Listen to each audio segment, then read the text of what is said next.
answer, the Slob 90X program. Just look at these results. In just 90 days, these 12 Slob 90X DVDs will put you on a program to weaken those bulbous shoulders and build a thick wall of fat around your midsection. SLOB stands for slow, lazy, ordinary body. In just 90 days, I can help you become a computer nerd, a party animal, or just a plain old lovable slob.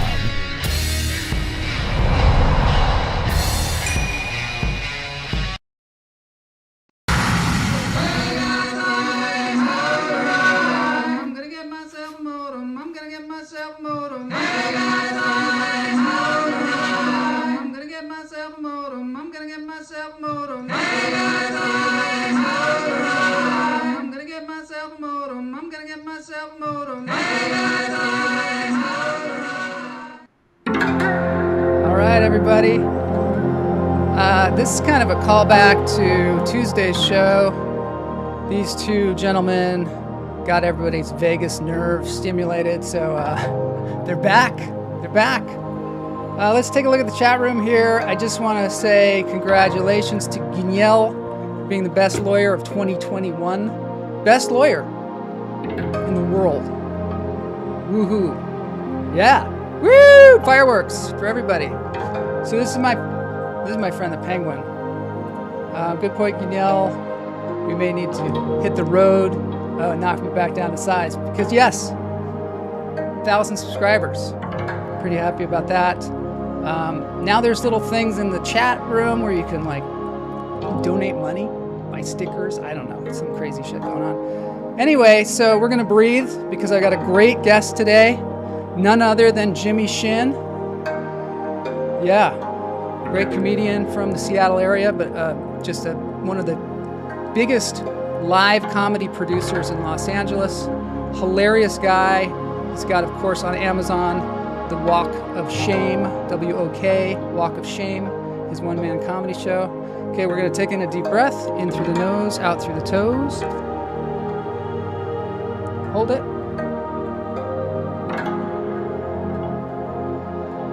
Let it go. Hey, Chuck Goldsmith, good to see you here. In through the nose, out through the toes. This guy's on me. He's on me. Let it go. Jimmy Shin is a role model of mine, I must say. Because he's a hilarious comedian, but he's also a great producer and a great person, too. We're going to hear how he got through the pandemic with live shows. Howard needs a lawyer, the best lawyer. Yeah, you know who to hire. You can yell. Lawrence here. A lot of comedians in the room, in the house. Oh no. All right, in through the nose, out through the toes. Hold it. This guy's butt crack shows here pretty soon. There it is. Let it go. I know this video.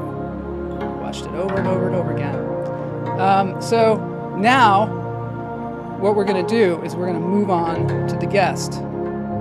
But first I'm going to show you the shirt that I'm wearing. I have a special shirt cam, I believe. Let's see if it works.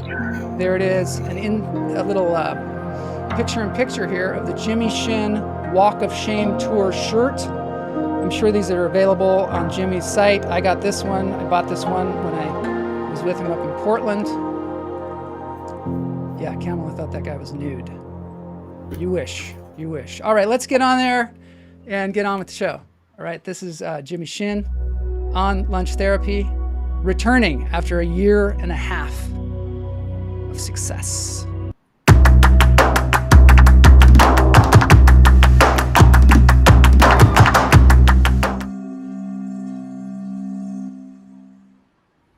Yes, there he is, Jimmy Shin.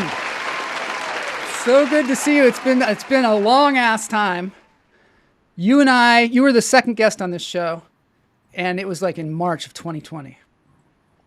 That's crazy. Yeah, I remember that. Yeah, it's crazy. Yeah, thanks for having me on again, Joel. It's a pleasure to be on. I wanted to say you have the best intro of any show I've ever been on. All right, I think thank you step it up for 2022. I want you to be the one that goes into the water and actually goes into the ice water and splashes. I think that's the only way to really top that. So I'd love to see that next year. I am going to do that. I am working on it. That guy, you're one of my role models in entertainment. That guy, he's one of my role models in body development. So soon I'll have be washing my clothes on my washboard stomach in my freezing cold ice bath. Yeah, it's exactly. We were talking earlier on this week about the vagus nerve. I don't know if you've ever heard of this, but it's a nerve that goes through your entire body.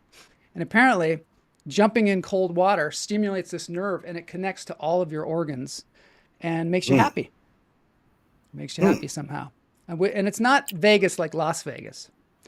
But so Kamala says you're matching the background. I actually have a friend who swears by that. He has an ice cold pool, and every morning he does the thing. He goes in there and he swears that it gives him longevity, energy. And he says you feel like if you can do that in the morning, any problem you may have during the day doesn't seem as challenging. Yeah, I've seen that. Like there's this guy, Wim Hof, who goes out and gets people that you can go do a workshop with him and you end up jumping in the freezing and you run through the snow. Yeah. And then like Tony Robbins, I guess, has like a pool that he jumps into, which is like a freezing cold pool. And then they have another thing where they'll take you and cryo freeze you or something. No, not cryo freeze you, but they'll freeze you. And a lot of athletes do it because it's good for, I guess, immunity and inflammation, I guess. It's one of the big things, right? Yeah. So we have this is a live show for the guests out there. Sometimes we pre-tape, which is fun too. But if, they might have some questions for you. They're arguing right now about whether it's pre-recorded or not. Kamala is saying we spent the morning looking for my shirt, the Jimmy Shin shirt. Because somehow when I roll up my shirts, I don't know if you roll up your shirts. Do you fold them or do you roll them? I roll them when I pack. You do? Just for more room. But I fold them for just every day. Yeah. So I roll them. And so then it's hard because I have a lot of black shirts. It's impossible to tell which one is the Jimmy Shin shirt. We just got a super sticker. This is a new thing here where people can donate money. So thank you, Cult of the Hummingbird, for the super sticker. All right, let's get into this interview. So, Jimmy, you're a person who has overcome a lot of obstacles in your life, from what I understand. And you have always made lemonade when life hands you lemons. And sometimes you've handed yourself lemons and then still made lemonade. So one of the things that I want to talk to you about is like this pandemic. We don't generally talk about the pandemic because we kind of let that, be outside of the show so that we keep it, happy and light and rest our minds and everything. But you managed to keep your career going with live comedy throughout this entire pandemic. And I have watched you from afar do this, and I am super impressed. And you've gone out of your way. So can you tell us a little bit about what has gone on since the last time we saw you? Sure. I think the last time we spoke, we were just doing a lot of Zoom shows. Yeah. And we were doing online stuff. And that's just where the stuff went. A lot of people complain that Zoom shows aren't real stand-up shows. Mm-hmm. I always say Zoom shows are kind of like the methadone of comedy. It'll get you by. Yeah, but it won't get you high. So it was a great resource for us comedians, kept us sharp and it kept us in the game. But, it had a limited purpose. We do it for the live human connection and people.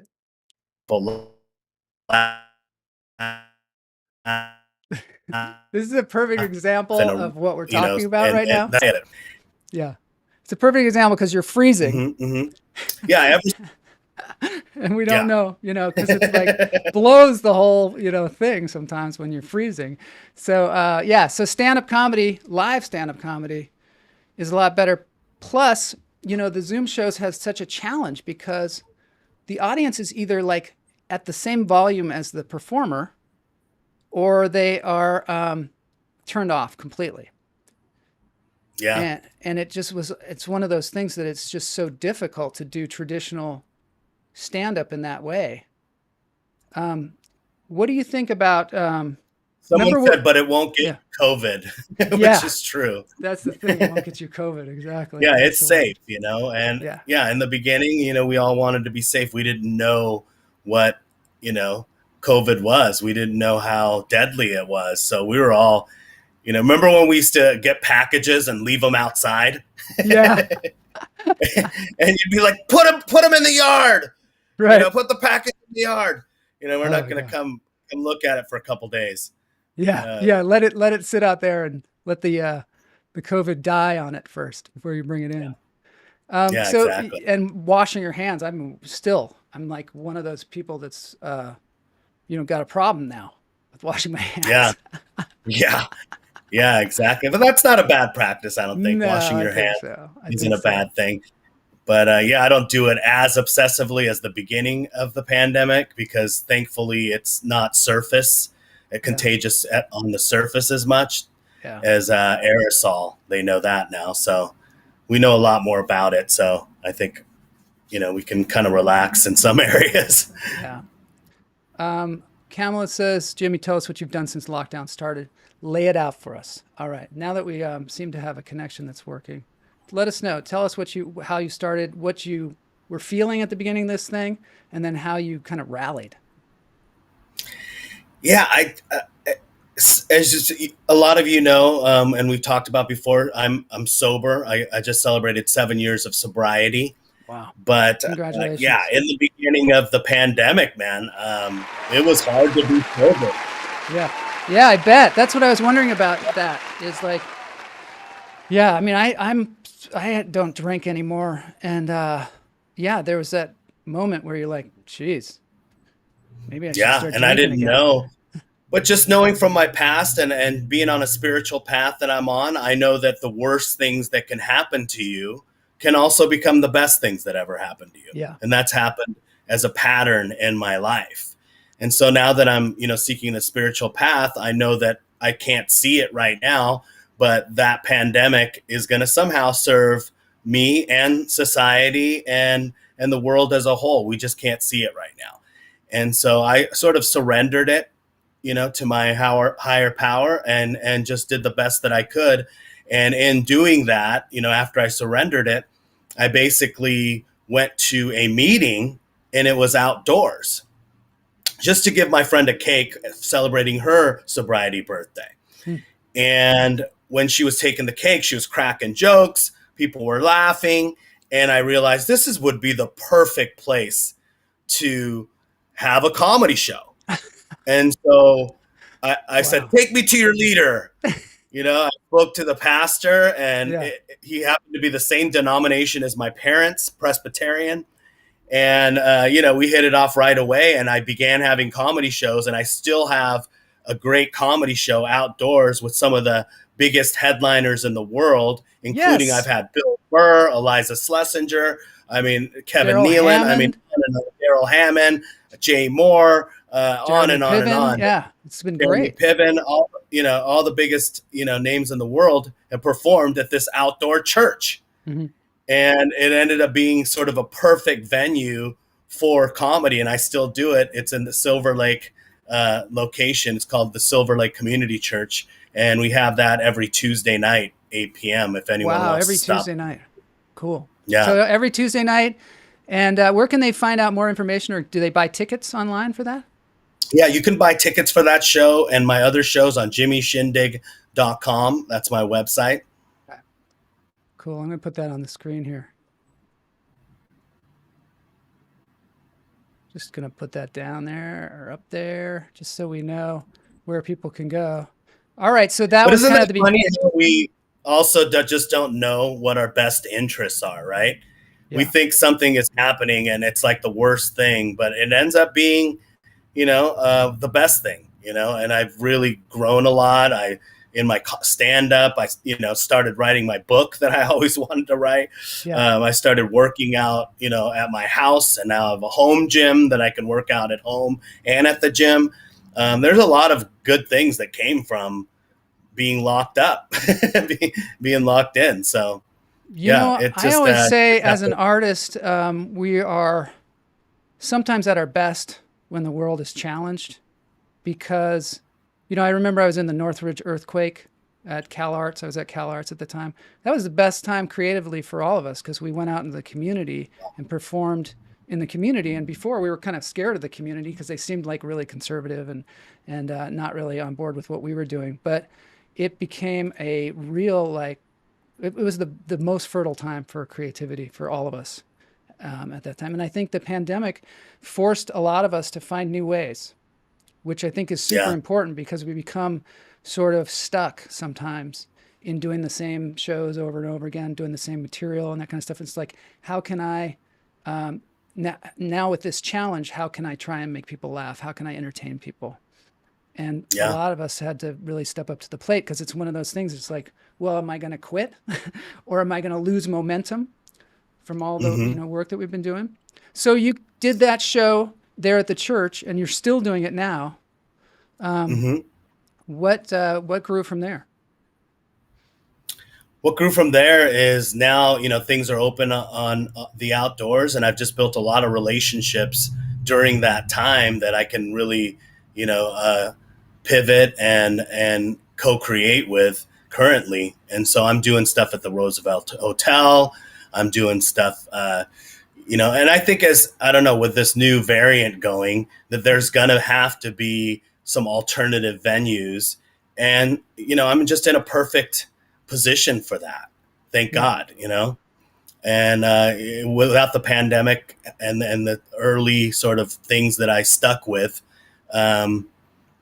I wouldn't be in this position right now. So we lost some clubs. They're talking about the Sycamore Tavern. Is that gone now? I think the Sycamore Tavern is closed for good. I think the place is on sale. Yeah. So if any of you have $2 million laying around, it's on sale for $2 million. So that was a fun venue. It was a great venue. Yeah. So, but there are some new venues that sprung up during the pandemic. Strangely enough, there's the Comedy Chateau. There's a place in Hollywood too that's an outdoor venue that I've seen pictures of. It's called, have you done this one where it's like kind of in the round? Yeah, I know what you're talking about. That's on Hollywood Boulevard. It's the I forget the name right now. Galaxy It'll come to or me. something like that. I can't think of what it's called. But have you? So, do you think that helped you get some of these performers that are maybe a little more well known to be in your shows? The pandemic? Oh yeah. For a minute, we were the only show in town because we fell under religious services. So the neighbors must have thought we were just the most rowdy religious gathering of religious people ever. Probably thought we were a cult or something. Yeah. But we would just gather every Friday at that time and have the biggest headliners in the world and fill this, church amphitheater with like 200-300 people. We had to have literally security guards, parking security, people waving traffic and telling people where to park so there wouldn't be roadblocks. I mean, it got ridiculous there. That's cool. Now, I want to ask you how. I was a Church of Chuckles. That's a good Church name. of Chuckles. Yeah, it's good, isn't it? Okay, so obviously you're somebody that has to keep his head right. Like, you were challenged by your addiction to drugs and you overcame it. But there's you want to sustain that and sustain your life. And also you are very prolific in the shows that you do. You do so many shows and you're one of the hardest working comedians in the business. How do you keep your head right? Well, I attribute it to a big part of it to meditation. Without that, I don't think I could manage all the stress that comes with producing as many shows as I produce. In the last 2 weeks, I must have produced, or 3 weeks, I produced probably like 10 shows and performed in them. So it's a lot. So what I attribute TM, Transcendental Meditation, to, it's a reset for your brain. It's like a charger for your brain. And so I do one in the morning and then I do one in the afternoon, 20 minutes each. And, when I do it in the afternoon, I get a whole nother day of energy and I can, be present. I can be focused. I can, just be there, for the whole day. Camera's And going so off that's because a we've been big part talking of it. about Transcendental Meditation on the show this week. In fact, I've been Yeah. meeting with the David Lynch Foundation about That's this. where I go. Yeah, that's where where you I go? went Wow. and got my mantra. And David Lynch calls the mantra a key to your subconscious. Uh-huh. So it gets you to that deep rest place that we all need. And, many of us are overworked. We don't sleep enough.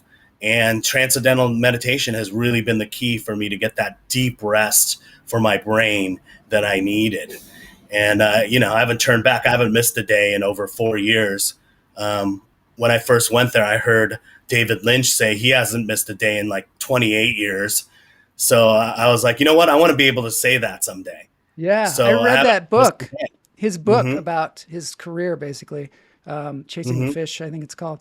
He says that even if when he's on a set, they have to like take a break, and he goes and does his 20 minutes, and that's he twice a doesn't day. miss it no matter what. It's Twice a day.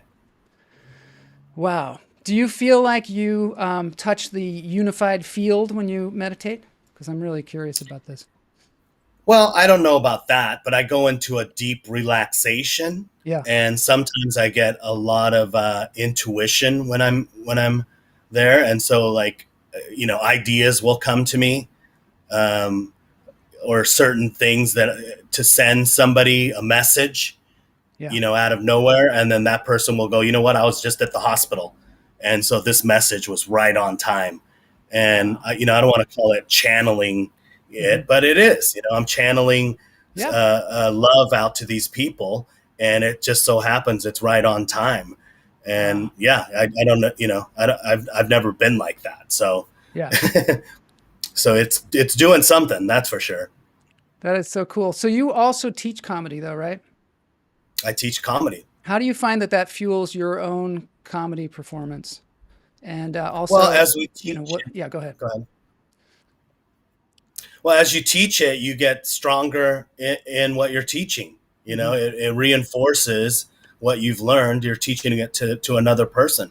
So honestly, teaching comedy does way more for me and my comedy than I honestly think I do for my students. But it's a very, again, a co-creating type thing where we help each other. Yeah, Ginny Sykes is a student of mine. Ginny Sykes, yeah. So do you have a specific process for writing your jokes, and do you write? You meditate pretty diligently. Obviously, you're very disciplined. Do you have a disciplined writing structure as well? I really don't. I'm not like the type of person I'm going to sit down and write for a couple hours or anything like that. I just get inspiration throughout the day, and then I'll make notes in my phone, and then I'll develop it later, either in class. That's what's cool about my class is it's a workshop where we help each other think of tags and suggestions. And so, I just bring it to the class, treat it like an open mic, and develop the bit from there. Wow. Did you have a moment in your life where you decided to turn pro as a comedian? I don't think there's ever a decision. I think I wanted to be pro since the beginning of the career, but you're really so far away. But, we're all kind of in a hurry to make it, right? We want to become pro, but it takes a long time. I've been doing this for 15 years, and I probably just started making a living off it about 5 years ago. So, it took a while. It took 10 years, they say, is an overnight success. Yeah. And so it takes a while, but we all need what I call healthy delusion to keep going with this thing. I like that. It's a very difficult thing. So we need to think that it's only going to take a year or 2 years. If someone told you, you know what, you're going to bomb a lot, you're going to be rejected a lot, you're going to, have all kinds of weirdos producing shows. You're going to, if we told you everything, you just wouldn't keep going. You know what I mean? But if you believe that, after a couple of years of hard work, you're going to be this famous headliner, you might keep going. Do you have people that you work with? I notice Greg Baldwin, Gary Robinson, a lot of times they're involved in your shows. Do they work with you? Do you, how do you work with other people? Well, I have certain people that I've worked with since the beginning.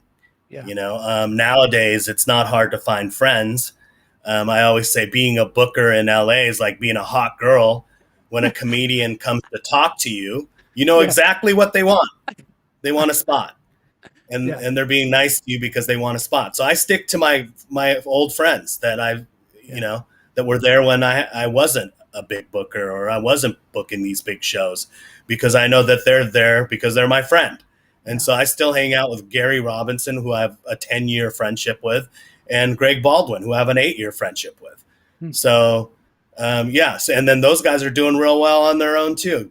Greg is opening for Daryl Hammond on the road. He's doing some tremendous shows out of town. Gary also is moving forward. He produces his own shows as well. And so we help each other. He's a DJ. He's also, a booker now. So he's doing great too. So if anyone hears this and you're a comedian and you want to be booked for a show, don't call me anymore. Call Gary Robinson. Do you? Okay. So people, if they want to take your class, do they take it online or how do they take it these days? And where can they go? I'm fortunate enough. I've never had to advertise for the class. It comes by referral. So, typically one of my students or one of my former students will go, this guy is great. I think he's got a lot of potential, or this gal is super funny. And then they'll just give me their contact number. And then I'll, talk to them and send them some info and some, become part of the class. Some don't. Yeah. But, it's just been growing and growing to a point where, I'm almost to a point where I can't even take on more students. Wow. We had a question in the chat room about your girlfriend. How do you maintain your relationship in this relentless schedule that you have? Oh man, it's difficult.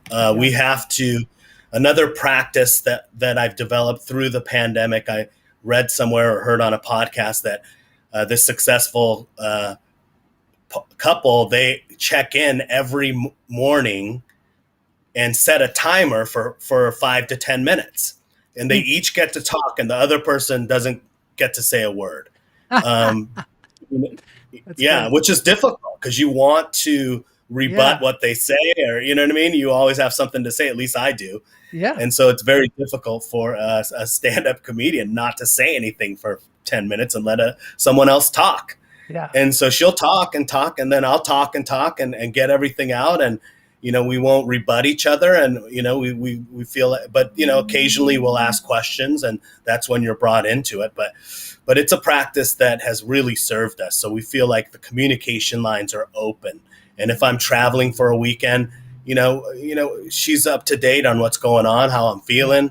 It's just been a great practice for us. And Erin Michelle Soto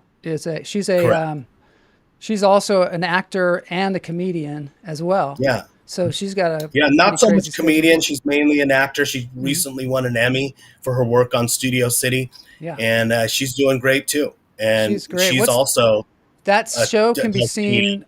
Oh, I'm sorry. Oh, she does what? What'd you say? She also does TM. She does TM as well. Wow, that's cool.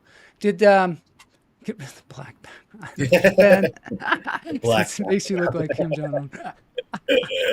That's funny. Maybe you could be an impersonator. I actually played him before. So you have, right? On what was it on? The Tonight Show or something like that? It was on the New Year's Carson Daly, and I was on there with Terry Crews and Carson Daly, and I was acting like I was taking care over the world and the New Year's special, so it was fun. Oh, that's great. So do you ever do impersonations? I saw John D. Domenico was in your show last night. He was on the show as well. Yeah. And, he's great. Isn't he great? Oh my God. Yeah. I have done Kim Jong-un. I do Bruce Lee a little bit. But I'm not too much a big impersonation person, not like John. He's an expert. Guy's a master. Do you you also rap though? Is this right? A little bit. Yeah. How did you get into that rapping? I mean, just because I've seen you do it on stage. There was a comedian at the Sycamore Tavern that all he does is rap, or that was the main part of his act. But then you got up there and kind of kicked ass at it. Yeah, kind of funny. He calls himself the Crapper. The Crapper, comedian. Crapper. Yeah. And he recently actually recovered from a bad case of COVID. He was sort of anti-vax, and now he's one of the bigger proponents of vaccinations, which I think everyone should get. But yeah, I do a little bit of rapping, a little bit of freestyle, and once in a while I'll go up with him, but that's about it. Before, I used to think I was a rapper when I was younger until I found comedy. I think all of us try our hand at different artistic endeavors before we find the art that fits us, right? Yeah. And when I found comedy, I was like, this is it. This is what I want to do for the rest of my life. Mm-hmm. And that's why I was willing to do it for fun and for free for so many years. Yeah. And and I think those are the people that make it. You know, if you don't have a passion for it, you don't have a chance at stand-up comedy because there's too many pitfalls. There's too much you have to go through, including, bombing, which I know that you went through as well, well as myself. I still do, obviously. We all still do. It's just, sometimes it's just not working. And you got, the thing is, do you get back up on that horse? Do you get back up on the diving board, and you do. You and I had that moment in Portland where I was just like that, I almost got fired and you saved my ass. And we had that moment where we were sitting at that hotel and we had that kind of heart to heart talk. And I was like, I don't really have a choice. I got to do this. And you're like, I know. Well, that was a turning point for you, it really brother. Was, and you could have quit or you could have, kept going, and you kept going. And I have to say, that's the biggest thing that you can have as an attribute in stand-up comedy is perseverance. A lot of comedians and my students ask me, like, what does it take? What is the, characteristic of a successful comedian? Yeah. And I think the biggest thing is perseverance. If you don't have your mind right, and if you don't have that mental toughness, you're just going to be spun right out. Yeah. There's too much shit that happens that totally. Mentally weak people cannot handle. Yeah. You can't go for that. Go to that for your self-esteem all the time. You have to have your own self-esteem. You bring it, you take it home with you. Yeah. And, some of the great comedians, like Jim Carrey and people like that, they put themselves in that situation on purpose sometimes. They'll go up on Jim Carrey, if you watch that Comedy Store series, he would put himself up on stage with no material, even though he had tons of material in his back pocket, and he would just try and wing it. And he did this in Las Vegas for years, just because it was stimulating his creativity and made him stronger as a comedian and was a challenge. Yeah. Lauren Wesley Ackerman says, how long did it take you to find your true voice? It's a process. I'm still finding it. And I'm still getting stronger at what my voice is and what I want to say. But I honestly would say about 5 years into it, I knew what direction I wanted to go. I wanted to, not do politics. I didn't want to do, too serious news stuff or current events. I was more of a fun guy, I was a party guy. And that's where sort of the Shindig show started. Shindig also means party, as you guys know. And I want people just to have a good time for those, hour or 2 hours of time. I don't want them to worry about what's going on the news. I don't want them to worry about their problems. I want them to have a rest and come laugh. Yeah, that's a super good way to be. I mean, really, really a great way to be. And also to just keep putting yourself out there. Do you ever have anxiety or anything like that has gotten in your way of performing? Yeah, I still get nervous energy. I used to be very anxious and get panicked just like everybody else when you first start. Yeah. But, I always tell my students this too. I go, the difference between a stand-up comedian and someone who isn't a stand-up comedian is you're both panicked, but the stand-up comedian still goes out there and does it. Yeah. That's I always feel like when I'm nervous, and I've said this before, when I am really nervous, I feel like I'm in the right place because I'm going to get through it. I'm going to burn through some of those nerves and become, more powerful.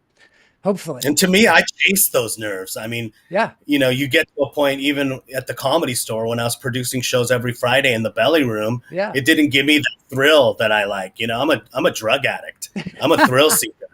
I do it for the rush. I do it for the high.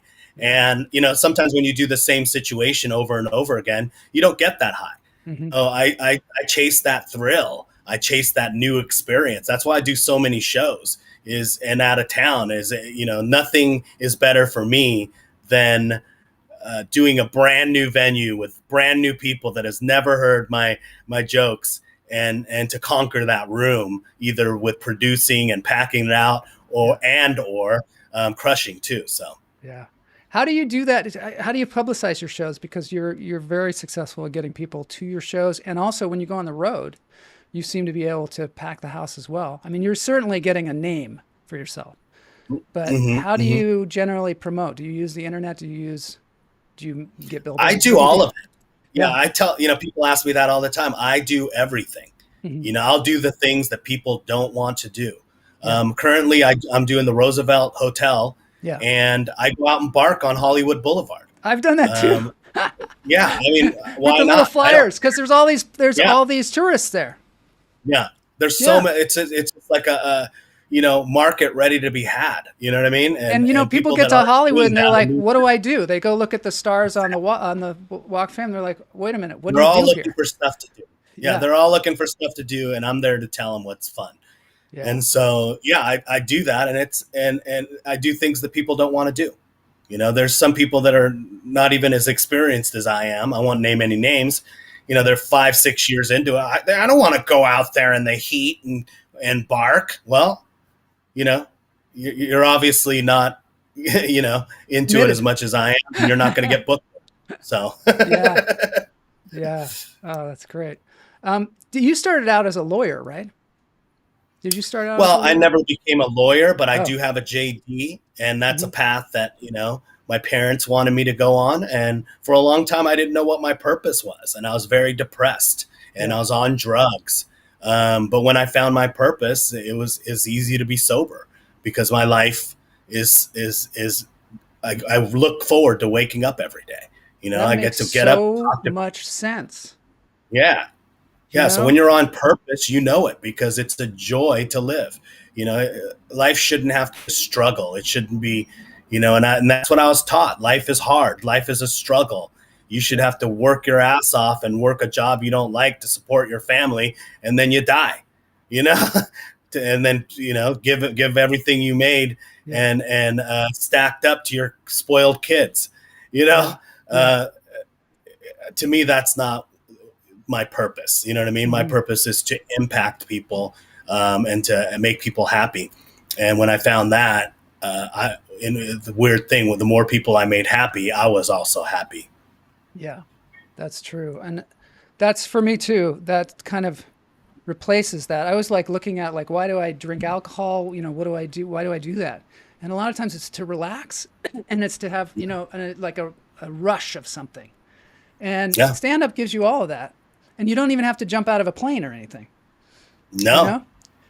You don't have to. Yeah, you're not going to die out there. You're not going to die. It feels like it maybe at first. Although, it feels like it. Yeah. This is great. So Pam Palmieri says, this is one of the best therapy shows today. And somehow I think there is an upcoming comedy class in my future. Oh, that's great. Yeah, I think, Pam, you'd be great. And going to have to try this comedy stuff out. Can't wait to have my first bomb. LOL. Yeah. I got to tell you, even if you just try it, it'll still stretch you because it's such a fear for people, to get out there.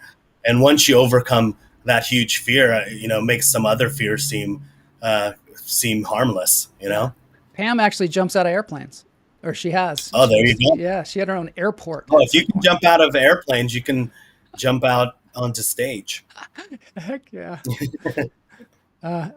Ginny says, I convinced Ginny to take a comedy class. I thought I would hate it. Yeah, well, I recently watched the movie Punchline with Tom Hanks. And I remember when that movie came out thinking as a little kid, wow, Tom Hanks has incredible guts. He went out and because I heard he did stand-up comedy for research.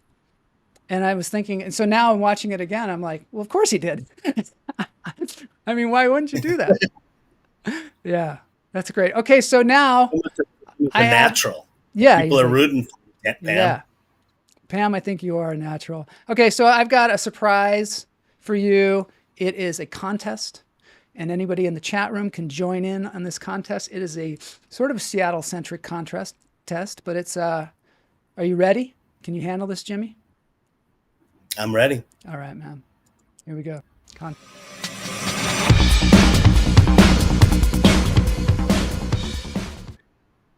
That deer story on stage was insane in that movie. Jack knows his films. I'm not sure. I don't know that one, but maybe he can enlighten us. All right. Jack Does Horror has Jack Franklin. He has a website or a YouTube channel called Jack Does Horror. Check it out. Subscribe. Yes, Howard. Howard loves the contests. So this is a contest where I am going to describe someone from Seattle who's famous, and you're going to tell me who it is. And if I have to, I'll show you a picture first. So here we go. I've got to get my game show music going just a sec here. Where is it? Where is it? Yeah, it's nowhere. It's nowhere when I need it. You know, we had a show earlier this week where where we were just mellow the whole time. And it feels good, actually, to be sort of mellow, even while you're looking for music. I don't know. Can't see it. Okay, so here's some music. All right. Here we go. Feels like a carnival. Oh, this person. Okay, I showed you the picture already, which I totally ruined it. Famous musician, composer, producer. Produced Michael Jackson's Thriller. Also Quincy Jones. Yes, thank you. Quincy Jones from Seattle. A lot of people don't know he's from Seattle. I didn't know he was from Seattle, actually. You didn't? That's interesting. Oh, no. Yeah, he's one of the people that people don't realize. Next, okay, now I'm just going to describe. This guy's last name is Vowell. He is a saxophonist. He plays the tenor sax, one of the best-selling artists of all time. And his real name is Kenneth Bruce Gorelick. Kenny G. Kenny G. Yeah. All right. There he is. Nice. Kenny G. I'm going to put you up here so we can see the names. Yeah, a lot of people don't know about... Let's see. So the chat room is behind. So there's Kenny G. Wow. There's a lot of people. I wish I could just put you all on the screen now. But we got to move on with the contest. Next one. This is a Tacoma person. And so Tacoma in the house. And she was a famous actor nominated for the Oscar for her first major role in Bob and Carol and Ted and Alice. Co-starred in Revenge of the Pink Panther, Heaven Can Wait. She's also a singer-songwriter who was in Honeysuckle Rose with Willie Nelson. And author with Al Pacino. Any ideas? Let's see what the chat room says. Stop this hideous music, please, the chat room says. Yes, we'll stop the music. Do you have an idea? Jimmy? I have no idea. All right. We have an answer from the chat room. Diane Cannon. Do you know that she was from Tacoma? Do you know Diane Cannon? I did not. No. Yeah, wow. She's pretty awesome. Diane Cannon. Howard got it as well. Guinelle is not playing this contest. I don't know why. Diane Cannon. Okay. That was good. Our next one. Uh-oh, I showed the guy. You're mixed a lot. Oh, you got it right away. Born in Auburn, Washington. He's a hip-hop artist. Posse on Broadway. On Broadway. Do you know that Broadway is not Broadway as we know it? It's in Seattle's Capitol Hill district. That Broadway, of course. And he likes big butts. Baby Got Back went double platinum. All right. There he is, Sir Mix-a-Lot. Yes. Next time I have to put the chats just on the screen. Okay, here we go. This one is, he was the mayor of the city dump. He had the longest running children's local show ever. And he's influenced everyone from Kurt Cobain to Matt Groening. Any ideas? This is somebody I always have on the show. And the answer, anybody? He's a clown. And there's the answer. JP Patches. JP Patches? Oh, man, I did not know that. Wiedes. All right. And so, Todd Lee. Todd Lee got it. Guignel got it. I'm still stuck. The G is not a vowel. Did I say his last name was a vowel? Vowelgate. Kenny G. I might have said that.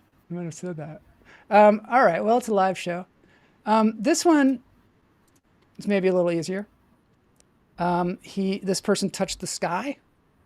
He has an entire museum of pop culture built for him, designed by Frank Gehry. Jimi Hendrix. Jimi Hendrix. Same name as our guest, spelled a little differently. Yes. Yes, G is not a vowel for those of you. It's a consonant. Thank you very much. We're learning some things here on the show. Oh, this one's extremely hard if you didn't get the JP Patches one. In fact, no one will get it, so I'm just going to go straight to it. Friend of JP Patches. He lived in the basement of the city dump. His theme song was Hooga Chaka, Hooga Chaka, Hooga Chaka. And he is Gorst the Friendly Furple. Have you ever seen that guy?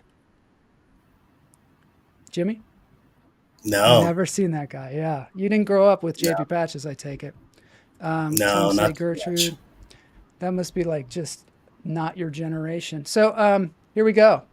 This person is a talented comedic actress. She starred in the hit sitcom Mom opposite Allison Janney. She starred in the Scary Movie franchise. Has her own successful podcast called Unqualified.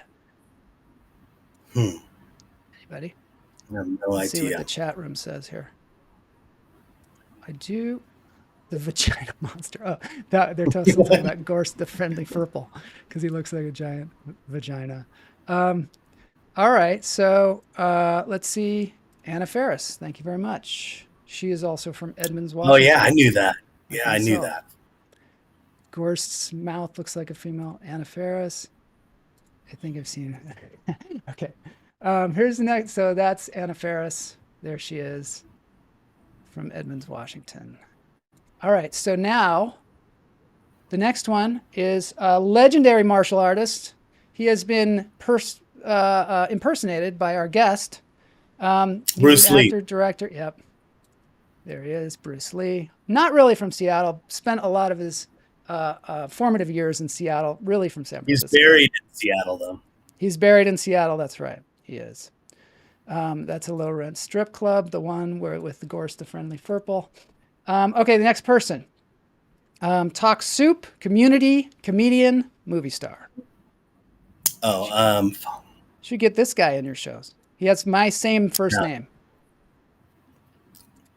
Lee Isabel. And he looks like this. And his name Joel is McCain. Joel McHale. McHale.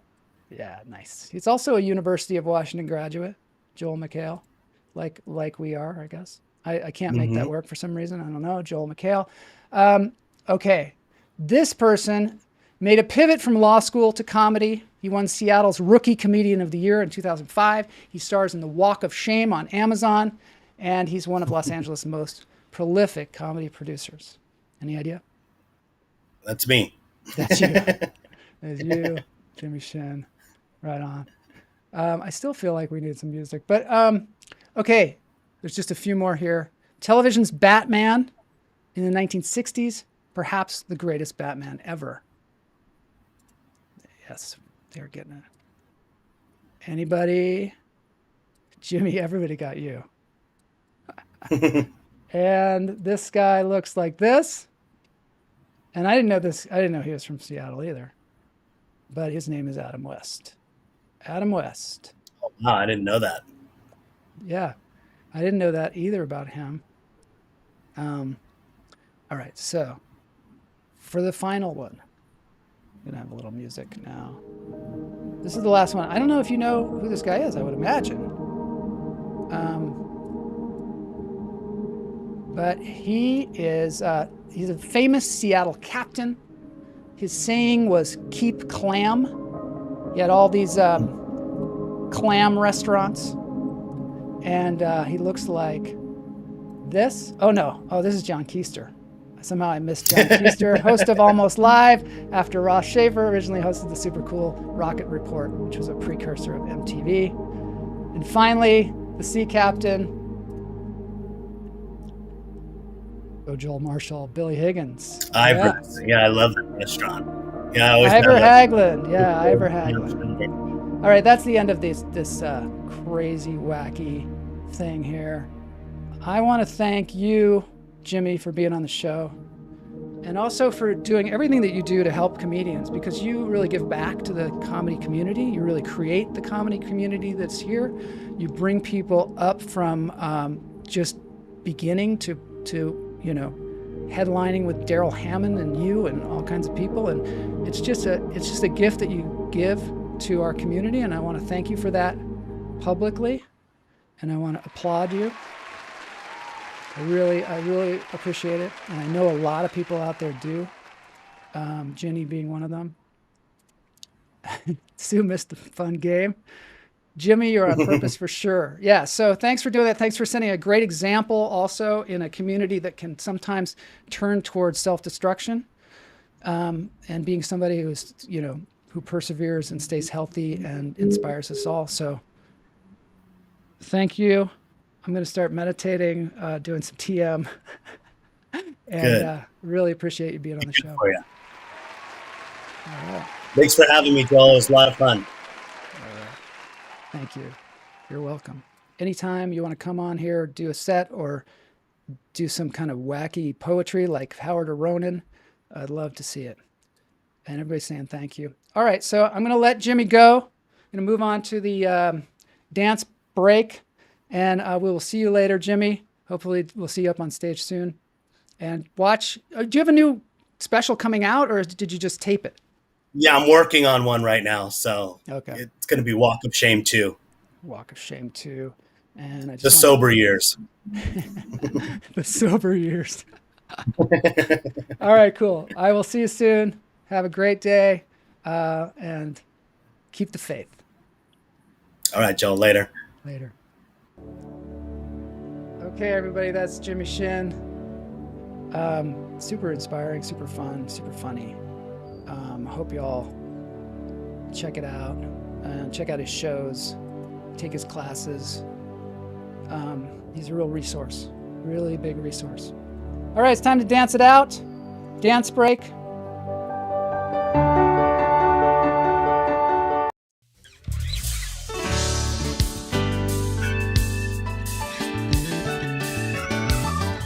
One of my favorite songs, Back in the High Life.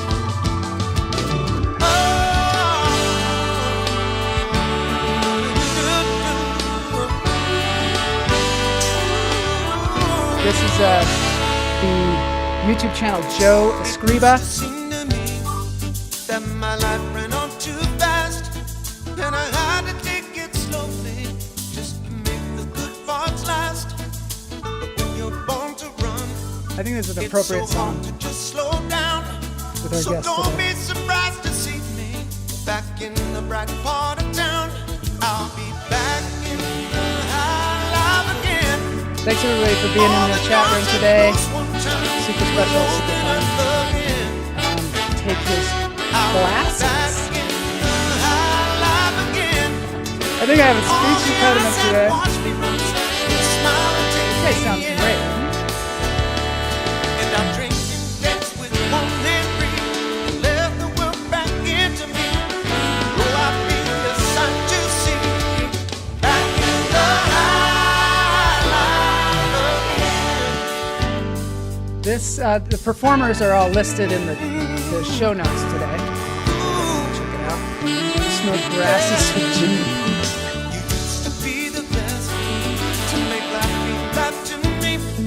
And I hope that you're still out there and you like you used to be.